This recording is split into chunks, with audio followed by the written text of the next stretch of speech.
History Grade 10 Chapter 1 the End Part እናያለን ዛሬ ናሽናሊዝም እንደ ዘ ኢስተርን ኩዌሽን የምለው እናያለን ማለት ነው። ሶ እና ሪቪው ኩዌሽን እሰራላችኋለሁ አብራችሁን ቆዩ።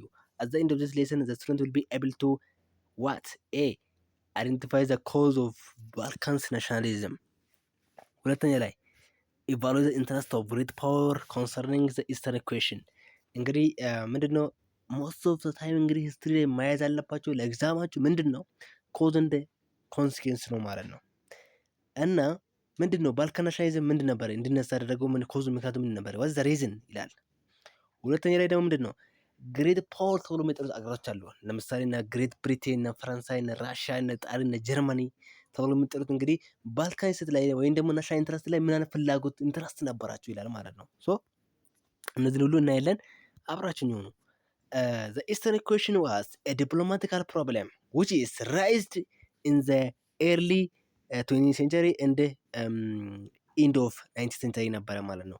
ይሄኛው ኢስተርን ኩዌሽን የምንለው እንግዲህ ዲፕሎማቲካሊ ወይ የሆነ ችግር ነበረ ማለት ነው። በ19ኛ ሴንቸሪ ኢንድ አካባቢ እና ሀያኛው ሴንቸሪ ደግሞ ቢግል ላይ የተጀመረ ነበረ የተነሳ ወይም ራይስ የተደረገ ፕሮብሌም ነበረ ማለት ነው። it arise as a result of the rise of nationalist feelings among the Balkans peoples እንግዲህ ምንድነው ኮዝ ነው በላይ መጀመሪያ ራሱ የጠየቀው እንግዲህ ዋና ምክንያቱ እንግዲህ እንትን ኢስተርን ኩዌሽን እንዲነሳ ያደረገው ነገር ምንድነው ከተባለ ናሽናሊስት ፊሊንግ ነው ማለት ነው። በማካከል በባልካን ስቴቶች መካከል ማለት ነው። ሶ ሁለተኛ ደግሞ ዘ ዲክላይን ኦፍ ኦቶማን ኢምፓየር ነበረ ማለት ነው። እንግዲህ ሶስተኛ ደግሞ ምንድነው ዘ ግሬት ፓወር ኢን ዘ ኒር ኢስት ነው። ይሄ እንግዲህ ኢስተርን ኩዌሽን የምንለው ማለት ነው። ዲፕሎማቲካል ፕሮብሌም ተብለው የሚጠራት እንግዲህ እነዚህ ናቸው። ምክንያቱም ኦቶማን ተርክሽ እንግዲህ 17ኛ ሴንቸሪ እንግዲህ ኦቶማን ተርክሽ እንግዲህ ሀያል ነበረች። ነገር ግን በ18ኛ 19ኛ ሴንቸሪ አካባቢ ደግሞ 18ኛ እና 19ኛ ሴንቸሪ አካባቢ ደግሞ ምንድነው በጣም እየወደቀች በጣም አቅም እያጣች መጣች ማለት ነው። ከዛስ ባልካኒስቶች ደግሞ ለ10 ዓመታት እንግዲህ ባልካኒስቶች በማሰር ነበሩ በኦቶማን ተርኪ ነበሩ። ግን ኦቶማን ተርኪሽ መውደቁን ከተነሳ እና ናሽናል ፊሊንግ በመኖር የተነሳ እነሱ የሚፈለጉ ኢንዲፔንደንስ ይፈለጉ ማለት ነፃነት እንፈልጋለን ከዚህ በኋላ አሉ ማለት ነው። እንግዲህ ባልካን ምን ብያቸዋለሁ? ባልካን እንግዲህ ለ10 ዓመታት እንግዲህ በኦቶማን ኢምፓየር ነበረች ማለት ነው። እዚህ ጋር ማየት ትችላላችሁ። እና ዚስ ሪጅን ዋዝ ሆም ቱ ፒፕል ዊዝ መልቲ ኤትኒክ ባክግራውንድስ ነበሩ። እንግዲህ የተለያዩ ነበሩ። ለምሳሌ ሰርቢያ፣ ባልጋሪያ፣ ሮማኒያ እንደ ግሪክ ነበር። ከተለያየ ኤትኒክ ግሩፖች የመጡ ናቸው ማለት ነው። ኢን ዘ ኤርሊ 19th century discontent in the Balkans region was increased by the rise of nationalism because of nationalism ይላል። እነዚህ ባልካን ሪጅኖች ተብሎ የሚጠሩት ቅሬታ ማንሳት ጀመሩ ማለት ነው። ምንድነው እኛ በሰው ሀገር የምንገዛው እስከ መቼ ነው? ቆይ በዚህች ግዛት በዚህ በእንትን ኦቶማን ተርኪሽ የምንገዛው እኛ ራሳችን የሆነ ነፃነት እንፈልጋለን አሉ ማለት ነው። ሶ በምክንያት ነው በናሽናሊዝም ምክንያት ማለት ነው። ፎሎዊንግ ዘ ዲክላይን ኦፍ ኦቶማን ተርኪሽ ሩል ኢን ዘ ሪጅን ኢንዲፔንደንት ስቴት እንደ ዲፍረንት ካውንትሪስ ኮምፒቲት ቱ ዶሚኔት ዘ ባልካንስ ይላል። እንግዲህ ኦቶማን ተርኪሽ ደግሞ የወደቀች በማምጣቱ የተነሳ የተለያዩ በጣም ሀያል ተብሎ የሚጠሩት አገሮች አሉ። እነ ብሪቴን፣ እነ ፈረንሳይ፣ እነ ራሽያ፣ እነ ጣሊያን፣ እነ ጀርመኒ ብያቸዋለሁ። እነዚህ አገራቶች ደግሞ ምን ይፈልጉ ነበረ? እነዚህ ግዛት ላይ እነዚህ ባልካን ስቴቶች ላይ ኮምፒት ፍላጎት ነበራቸው ማለት ነው። ኮንትሮል ማለት ነው ለመያዝ ማለት ኮንኩር ለማድረግ በጣም ፍላጎት በጣም ኮምፒቲሽን ወይም ደግሞ ፉክክር ነበረ ማለት ነው። በ1830 ግሪክ ቢካም አን ኢንዲፔንደንት ስቴት አንድ ሰርቢያ አቺቭድ ሰም ሰልፍ ሩል ይላል። ግሪክ እንግዲህ ፎር ዘ ፈርስት ታይም ማለት ነው መያዝ አለባቸው። እዚህ ጋር እንግዲህ ከባልካን ስቴት እንግዲህ ግሪክ ነበረች ማለት ነው ለመጀመሪያ ጊዜ ነፃነት ወይም ደግሞ ኢንዲፔንደንት የሆነችው ማለት ነው። እና 1850 ደግሞ ኢንዲፔንደንሲ የተለያዩ አገሮች እንግዲህ ባልካኖች በጣም የጨመሩ ፊሊንግ ናሽናሊዝም እንግዲህ ማምጣቱ የተነሳ ኦቶማን ተርኪሽ ደግሞ በመውደቁ የተነሳ እነሱ በጣም ስትሮንግ እየሆኑ መጡ ማለት ነው። እና ራሽያ፣ ግሬት ብሪቴን፣ ፈረንሳይ፣ አውስትሮ ሃንጋሪ፣ ጣሊ፣ ጀርመኒ ፎሎድ ዘ ኤዋን ናሽናል ኢንተረስት ኢን ዘ ባልካን ሪጅን እንግዲህ ቅድም እንዳልኳቸው እነዚህ ግዛቶች እነ ራሽያ፣ እነ ግሬት ብሪቴን፣ እነ ፈረንሳይ፣ እነ አውስትሮ ሃንጋሪ፣ እነ ጣሊ፣ እነ ጀርመኒ ራሳቸውን ፍላጎት ነበር ለማስጠበቅ ሲያስጠብቁ የነበረው ማለት ነው። ምክንያቱም ኦቶማን ተርኪሽ የወደቀች እያመጣች ስለሆነ ባልካን ስቴቶች ምን ይሆናሉ ብሎ ይጨነቁ ነበረ ማለት ነው። እንግዲህ አስቡት እንግዲህ አንድ ሀገር ወደቀች። ስለዚህ ከዚህ በኋላ እነሱ ኦቶማን ተርኪሽ እነሱ ማየት ስለማይችል ኮንትሮል ማኔጅ ማድረግ ስለማይችል ስለዚህ እኛ ምን ማድረግ አለን? እነሱ ምን ማድረግ ፈለጉ? ኮምፒት በማድረግ ማያስፈልጉ ማለት ነው። በቃ ገብቶ ማለት ነው። the foreign powers intervened for their own interests and the struggle between the Turkish and the nationalist group or the Balkan states እንግዲህ ፎሬን ፓወር ተብሎ የሚጠሩት እንግዲህ እነዚህ አገራቶች ምንድነው ቃል ከገቡ ማለት በማን ነው በናሽናል ወይ ነው በባልካን ስቴት እና በኦቶማን ተርክሽ ማለት ነው። ለምሳሌ ራሽያ እንውሰዳት። ራሽያ ሰፖርት ዘ ባልካን ናሽናሊስት ፎር ሰቨራል ሪዝንስ እንግዲህ ራሽያ ሰፖርት የምታደርገው ባልካን ስቴቶች ነበረ ማለት ነው። ቢኮዝ የተለያየ ምክንያት አላት እሷን ማለት ነው። ነገር ግን ዘሞስት ብለን የምንጠራው ደግሞ አለ ስቲል ሴት ምክንያቱም ራሽያ እነሱ ሰፖርት የምታደርገው እነ ቡልጋሪያ እነ ሰርቢያ ተብሎ የሚጠሩት ላይክ ቱ ዛት ስላቭስ ነበረች ማለት ነው ራሽያ። እሱ ብቻ አይደለም ደግሞ ሪሊጅን ነበረ ማለት ነው።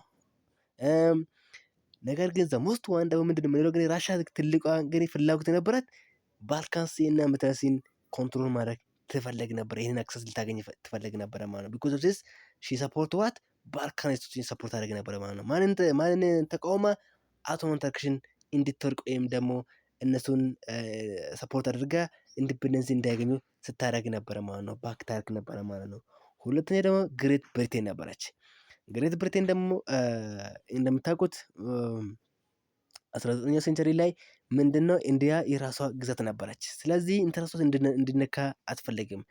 ኢንዲያ ሺ ዲ ኖት ዋንት ዘ ራሽያንስ ኢን ዘ ሜዲትራኒያን እንግዲህ ራሽያ ብሪቴን ራሽያ ሜዲትራኒያን አካባቢ ላይ ልታይ አትፈልግም ማለት ነው። ምክንያቱም እዛ ከደረሰች ማለት የራሷን ኢንተረስት ይነካል ማለት ነው። ማስጠበቅ አልቻለችም ማለት ነው። ስለዚህ ግሬት ብሪቴን ሰፖርት የምታደርገው ማለት ነው ኦቶማን ተርኪሽ ነው ሰፖርት የምታደርገው ማለት ነው። ቱ ሰፕረስ ዋት ናሽናሊስት ሙቭመንት ማለት ነው። እነዚህ ባልካኒስቶችን እንቅፋት ነበረች። እነሱን ነፃ እንዲሆኑ አትፈልግም ነበረ ማለት ነው።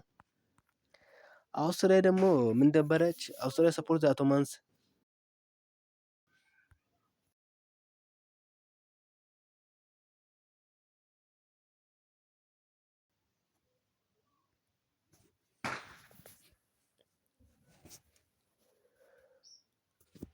አውስትሪያ ሰፖርት ኦቶማንስ ቢኮዝ ዘ ዲድ ኖት ዋንት ራሽያን ኤክስፓንሽን ኢን ዘ ሪጅን ይላል።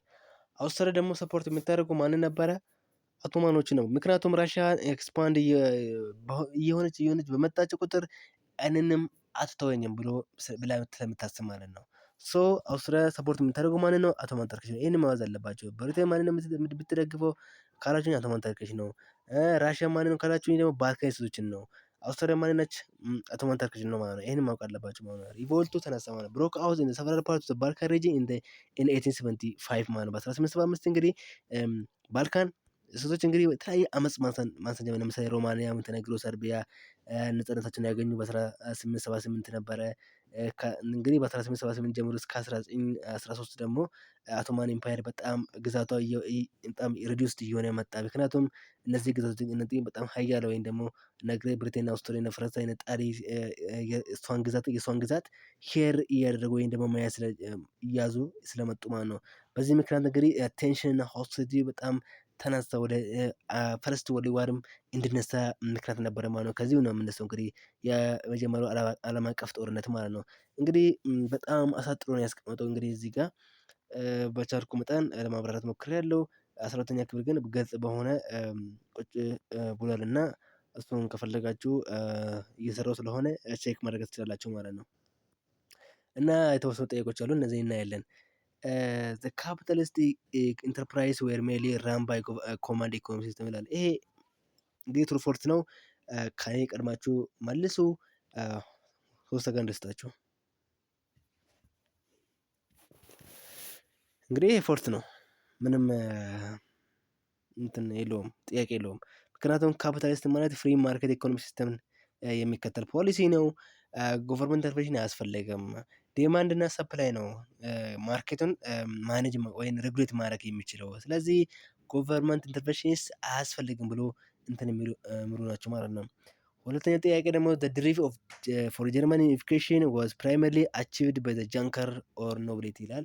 ይሄ ፎርስ ነው የሚሆነው። ሶስተኛ ናሽናሊዝም weakened the power and the unity of Ottoman Empire in ናይንቲ ሴንቸሪ። ይህ ግልጽ ነው። በቃ ናሽናሊዝም ማለት እንግዲህ የኦቶማን ኢምፓየርን ግዛትን ያዳከመ አንድነት ያዳከመ ነበረ ማለት ነው። ቢኮዝ ናሽናሊዝም እንግዲህ ለባልካኒስቶች በጣም ፎርስ ወይም ደግሞ ኃይል ስለሰጣቸው ማለት ነው። አራተኛ ደግሞ አሜሪካ ሲቪል ዋር ቢጋን አዝ ሪዛልት ኦፍ ዘ ዲስአግሪመንት ኦቨር ዘ ኢንስቲቱሽን ኦፍ ስሌቨሪ ይላል። ትሩ ነው። መልቲፕል ቾይስ ደግሞ ዊች ዘ ፎሎዊንግ ኢዝ ናት ፊቸር ኦፍ ካፒታሊዝም ይላል። ኤ ፍሪ ማርኬት፣ ቢ ፕሮፊት ሞቲቭ፣ ሲ ማርኬት ፕራይስ ዲተርማይንድ ባይ ገቨርንመንት፣ ዲ ፕራይቬት ፕሮፐርቲ ይላል። እንግዲህ ካፒታሊዝም እንዳልኳቸው ፍሪ ማርኬት ነው መከተል የሚፈልጉት። ኤ ላይ ትክክል ነው። ቢ ላይ ፕሮፊት ይሄም ትክክል ነው፣ ይሄም ትክክል ነው። ይሄ ትክክል አይደለም፣ ምክንያቱም ይሄ ኮማንድ ኢኮኖሚ ሲስተም እንጂ ካፒታሊዝም አይደለም። ፕራይቬት ፕሮፐርቲም ይሄም ትክክል ነው። ይሄ እነዚህ ሁሉ የፊውቸር ኦፍ ካፒታሊዝም ነው ማለት ነው። መጀመሪያው ጥያቄ ልስራላችሁ እስቲ። እዚህ ጋር አራቱ ጥያቄ ትሩ ፎልስ ልጻፍላችሁ። የመጀመሪያው ምንድነው? ፎልስ ነው ብያለሁ። ሁለተኛም ፎልስ ነው። ሶስተኛ እና አራተኛ ትሩ ናቸው። እሺ ይሄንን ነው እንድትይዙ ፈልጌ ነው። ሁለተኛ ደግሞ ዱሪንግ ዘ ስትራግል ቢትዊን ዘ ኦቶማን ተርኪስ ኤንድ ዘ ናሽናሊስት ብሪቴን ምን ነበረች ይላል። እንግዲህ በኦቶማን ተርኪሽ እና በባልካኒስቶች መካከል እዛኔ ብሪቴን እንዴት ነበረች? ኒውትራል ነበረች ወይስ ምን ነበረች ይላል። ኤ ሰፖርትድ ኢንዲፔንደንስ ኦፍ ባልካናይዘርስ ይላል። አይደለም፣ ሰፖርት አላደረገችም። ቢ ፎርወርድ ራሽያ ቱ ዘ ባልካንስ፣ ይሄም አይደለም። ሰፖርት ዘ ተርኪስ ቱ ሰፕሬስ ዘ ናሽናሊስት ሙቭመንት ዘ ኮሬክት ኢንትር ዚስ። ሀደ ኒውትራል ነበረች? ኒውትራል አልነበረችም። ከውስጥ ራሷን ኢንትረስት ስለነበራት ማለት ነው እሷ ራሷ። ሶስተኛ ፓርሻል ዲፊት አውስትሪያ ኢን 1866 አውስትሪያ ፓርሻል ዋር ሪዛልቲንግ ዘ ክሬሽን ኦፍ ዋት? ኤ ዞቨሪን፣ ቢ ኖርት ጀርመን ኮንፌዴሬሽን፣ ሲ ሪችስታግ፣ ዲ ጀርመን ኢምፓየር ይላል። ዛንሰርስ ዋት? ጀርመን ኮንፌዴሬሽን ነበረ ማለት ነው ዛኔ እንትን ያለው ማለት ነው። ስለዚህ አራተኛ ጥያቄ ደግሞ ዘ አሜሪካ ሲቪል ዋር ሪዛልትድ ዋት? ኤ ኢኳሊቲ ቢትዊን ዘ ዋይት ኤንድ ብላክ አሜሪካንስ፣ ቢ ኤንድ ኦፍ ስሌቨሪ ኢን ዘ ዩኤስኤ፣ ሲ ኤክስፓንሽን ኦፍ ፕላንቴሽን ኢኮኖሚ ኢን ዘ ሳውዘርን ፓርት ኦፍ ዘ ዩኤስኤ፣ ዲ ኢንክሪዝ ዘ ፖለቲካል ዶሚኔሽን ኦፍ ዘ ኮንፌዴሬት ይላል። ይሄ ኤ ላይ ለምሳሌ ያሉት ነገር ተመልከቱ እስቲ።